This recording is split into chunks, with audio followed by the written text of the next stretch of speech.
Government मुलाजम की मरने की कीमत उसकी सिर्फ 5 लाख रुपया। 5 लाख आज के दौर में होता क्या है? देखो, हम ये नहीं कहते हैं सर कि उसकी वो जो लॉस है वो रिपेयरेबल नहीं है, वो भरा नहीं जा सकता है, चाहे करोड़ों अरबों रुपया क्यों ना मिल जाए। बच्ची को माँ नहीं मिल सकती, मुझे वो वाइफ नहीं मिल सकती, है ना, उसकी माँ को वो बेटी नहीं मिल सकती, लेकिन ये कुछ हेल्प ऐसी होती है कि जो विक्टिम की फैमिली होती है उसको थोड़ा रिलीफ मिलता है, ज़िंदगी जीने में थोड़ा आसान हो जाता है। काफ़ी दुर्भाग्यपूर्ण रहता है कि जो उनकी बेटी को मदद मिलनी चाहिए वो नहीं मिली। सिर्फ एक 5 लाख रुपया दे के प्रशासन द्वारा अपना पल्ला झाड़ लिया गया। अब आम जनता इस पे ज़रूर अपनी राय साझा कीजिएगा। कश्मीर घाटी में जम्मू बेस्ड एम्प्लॉयज़ किस डर के माहौल से गुजर रहे हैं वो शायद इनके परिवार से बेहतर कोई नहीं जान सकता। 31 मई का वाक़या अगर आपको फिर से याद करवा दूं, रजनी बालाजी ने आतंकी हमले में अपनी जान गंवाई थी और वो दिन और आज का दिन प्रदर्शन जो है वो लगातार चल रहे हैं। कुलगांव में आतंकियों ने निर्मम हत्या जो है रजनी बालाजी की थी। उनके पति जी हमारे साथ मौजूद है। क्या नाम है सर आप? राजकुमार जी, हम आपका दर्द कम तो नहीं कर सकते, मगर जानना चाहते हैं कि उस काले दिन में क्या कुछ वाक़या था। वो बहुत बुरा दिन था। 31 मई थी। सुबह ऐसे ही उठे जैसे हम पहले उठते थे और तैयार होके नाश्ता वाश्ता करके हम गए, ड्रॉप किया रजनी वाला को और अपने स्कूल आ गया मैं। जैसे ही अपने स्कूल आया, मैसेज आता है मेरी हेड मिस्ट्रेस को, वो मुझसे सुनाती नहीं है। फिर हम हॉस्पिटल जाते हैं, वहाँ पता चलता है कि ये हादसा मेरे ही साथ हुआ है। बहुत बुरा वक्त था सर, वो बड़ा मुश्किल था उसको बर्दाश्त करना। और उस दिन के बाद वो रजनी वाला शहीद नहीं हुई, पूरा परिवार ख़त्म हो गया। हम सारे के सारे जो है वो मर गए। तब से अब तक क्या बताएं सर, ये दर्द ऐसा है जो बताया भी नहीं जा सकता। बच्चे आपके? हाँ, गुड़िया है, एक गुड़िया है मेरी, 8th क्लास में पढ़ती है।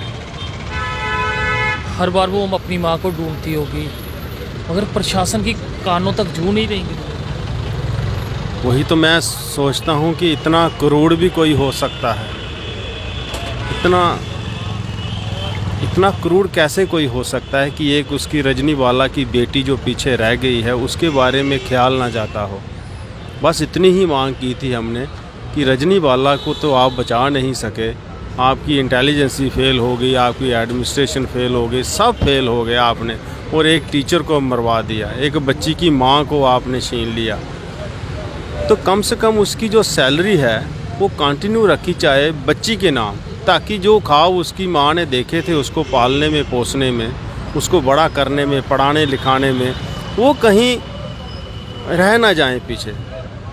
लेकिन उसके बावजूद भी सरकार ने तब से ही सैलरी बंद कर दी। तो ये ऐसा hard, inhuman, against the democracy ये सिस्टम, इट इज़ अनबिलीवेबल और एस्टॉनिशिंग और बड़ा सरप्राइजिंग एटीट्यूड हमें सरकार का लगता है। बार बार उनके आगे ये अर्ज करने के बावजूद भी सरकार इस पे गौर ही नहीं करती है, सुनती ही नहीं है सरकार।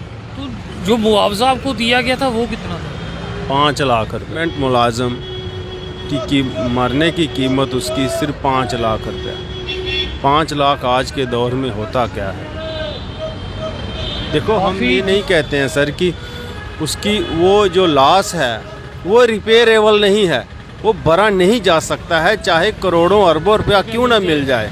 बच्ची को माँ नहीं मिल सकती, मुझे वो वाइफ नहीं मिल सकती, है ना, उसकी माँ को वो बेटी नहीं मिल सकती, लेकिन ये कुछ हेल्प ऐसी होती है कि जो विक्टिम की फैमिली होती है उसको थोड़ा रिलीफ मिलता है, ज़िंदगी जीने में थोड़ा आसान हो जाता है।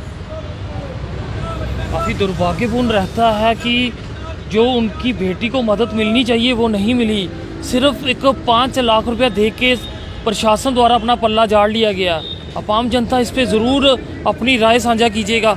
आप भी वहीं पे सर्विस कर रहे थे? मैं भी वहीं पे सर्विस कर। जब इतनी बड़ी त्रासदी आपके साथ हुई तो क्या आपकी ट्रांसफ़र उन्होंने क्यों? क्योंकि आपकी ट्रांसफ़र तो बनती थी कि खतरा तो अगर उनके लिए था तो आपके लिए मेरे लिए भी था ना खतरा, मगर मुझे सिर्फ अभी तक डिप्लॉय किया गया होने, मेरी सैलरी वहीं से निकल रही है जहाँ से पहले निकल रही थी, ट्रांसफ़र नहीं है। तो ये इसका डर ही है, कभी भी ख़त्म हो सकती है। या अगर मुझे कोई डॉक्यूमेंट बनाना हो तो वहीं से बनेगा जहाँ मेरा रिकॉर्ड है, फिर मुझे वहाँ जाना पड़ेगा, ये करना पड़ेगा। पहले कभी वहाँ कश्मीर में आपको डर का सामना हो, क्योंकि एक लंबे समय से आप लोग वहाँ काम देखो कर रहे 15 साल हो गया था लगभग लोगों को वहाँ काम करते हो, और ऐसी ऐसी जगह काम किया है जहाँ लोकल भी नहीं जाते थे, लेकिन उसके बावजूद भी हमने या हमारे लोगों ने कभी कंप्लेन नहीं किया। जहाँ भेजा हम गए, उनके लोगों के दिलों में जगह भी बनाई, बच्चों के दिलों में जगह बनाई। वो बच्चे हमसे ज़्यादा मोहब्बत करते थे उनके मुकाबले, हम पढ़ाते भी बहुत अच्छा थे। कश्मीर के लोगों की बात करें तो वहाँ के लोगों की सोच कैसी थी, आप लोगों के साथ कैसा व्यवहार उनका था? व्यवहार तो अच्छा था उनका, बहुत अच्छा व्यवहार था, तभी तो इतना साल हमने काटे वहाँ। बहुत अच्छा व्यवहार था उनका, बड़े हेल्पफुल नेचर के लोग थे वो। ऐसा लगता ही नहीं था कि कभी ऐसा हो जाएगा हमारे साथ। मैंने वही कह रहा हूँ कि ऐसी ऐसी जगह हमने काम किया, हम गए वहाँ। अब देखो, अब जब टारगेट किलिंग शुरू हो गई, ये ऐसी किलिंग होती है जिसका कोई आप बच ही नहीं सकते हो। बचोगे कैसे? जब उन्होंने सोचा आपको मार देना तो हम कैसे बचेंगे? ना हथियार हैं हमारे पास, ना कोई ऐसी जगह है जहां हम छिप सकते हैं।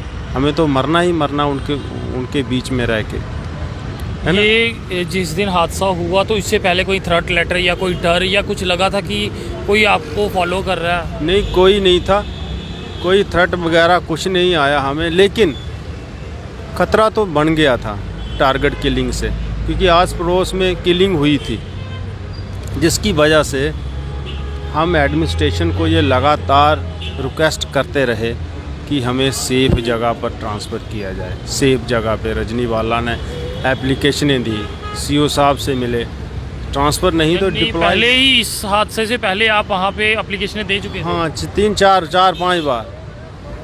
फिर डायरेक्शन ऑफिस भी गए हमें। उसको लगता था ना कि क्योंकि वो स्कूल भी ऐसी जगह था, आर्चर्ड के बीच में, बाउंड्री बॉल नहीं थी उसकी, तो ख़तरा लगातार बना रहता था। लगातार रिक्वेस्ट करने के बावजूद भी सुनवाई नहीं हुई, और अभी तक भी नहीं हो रही है। ये बड़े अफसोस की बात है। मुझे नहीं लगता कि ऐसे माहौल में क्या लगता है बाकी एम्प्लॉय जो हैं वो कश्मीर घाटी जा सकते हैं? देखो कैसे जा सकते हैं ये मुलाजिम वहाँ? कैसे? जान जो है वो सबसे ज़रूरी है। जान ही नहीं रहेगी तो नौकरी करके क्या करोगे आप? और दूसरा, कैसे जा सकते हैं, है ना? अगर ये विक्टिम की फैमिली के साथ ये सरकार खड़ी नहीं रहती है तो आप मानो इनके साथ क्या खड़ी रहेगी? फिर कैसे इनको इनकरेजमेंट मिलेगी कि वहाँ जाएं? कोई आपके पास ये नहीं आया कि आपकी बेटी के लिए स्कूलिंग का खर्चा हम उठाएंगे या कुछ ऐसा करेंगे कि आपकी बेटी को परेशानी ना होने? कुछ नहीं सर, कुछ भी नहीं। इन्होंने कहा कि उसका बेटी की पढ़ाई का खर्चा हम लेंगे, उसकी केयर करेंगे, या उसकी सैलरी के बारे में, उसकी जॉब के बारे में कुछ तक नहीं अभी सरकार ने किया है। कश्मीर घाटी में सेवाएं दो, जान गवाओ और 5 लाख बस 5 लाख लो, जान गवाओ, 5 लाख लो वहाँ, बाकी सरकार आपके साथ नहीं। ये बड़ा सरप्राइजिंग है, बड़ा अस्टॉनिशिंग है, और बड़ा बुरा लगता है जब हम ये हमारी देखो, ये अगर कोई इंसान किसी देश में सेकंड क्लास का सिटीजन हो ना, तो उसके साथ भी ऐसा नहीं होता है। ये हमारे साथ हो रहा है ऐसा। ये अगेंस्ट द डेमोक्रेसी है, ये अगेंस्ट द सिटीजनशिप है। ये सरकार का फ़र्ज़ बनता है कि लोगों की प्रोटेक्शन करना, लोगों की जान की हिफाजत करना। देख सकते हैं लगातार रिज़र्व कैटेगरी एम्प्लॉय जो है कश्मीर घाटी में सेवाएं दे रहे थे, उसके बाद जिस तरह से एक बड़ी त्रासदी होती है और इस परिवार ने वो दुख झेला है। ये ऐसा दुख है, शायद ये परिवार इस दुख को कभी नहीं भूल सकता, और ना ही रजनी बालाजी की कमी को कभी दूर कर सकता है। वो बेटी जिसने अपनी पूरी ज़िंदगी अपनी माँ के बिन बितानी है, डर है हर एक एम्प्लॉइज़ के चेहरों पे, क्योंकि डर देखा है, वो गोलियां सुनी है, देखी हैं, और इस परिवार का हाल देखिए। और प्रशासन की तरफ से इस परिवार को सिर्फ 5 लाख रुपए की मदद दी गई है, तो समझ सकते हैं बाकी एम्प्लॉइज़ का डर क्यों इतना ज़्यादा है। परिवार से बिछड़ के सिर्फ आपको 5 लाख रुपया मिलेगा, उस 5 लाख में आपने अपनी पूरी ज़िंदगी निकालनी है। तो क्या आज के समय में 5 लाख में पूरी ज़िंदगी निकल सकती है? क्या उस बच्ची के वो सपने उस 5 लाख में पूरे हो सकते हैं, और जो उसकी माता जीवित होती तो होते? देखते रहे जेके चैनल। मुझे महेंद्र जीत सिंह और मेरे कैमरा पर्सन रघु को दीजिए इजाज़त। नमस्कार।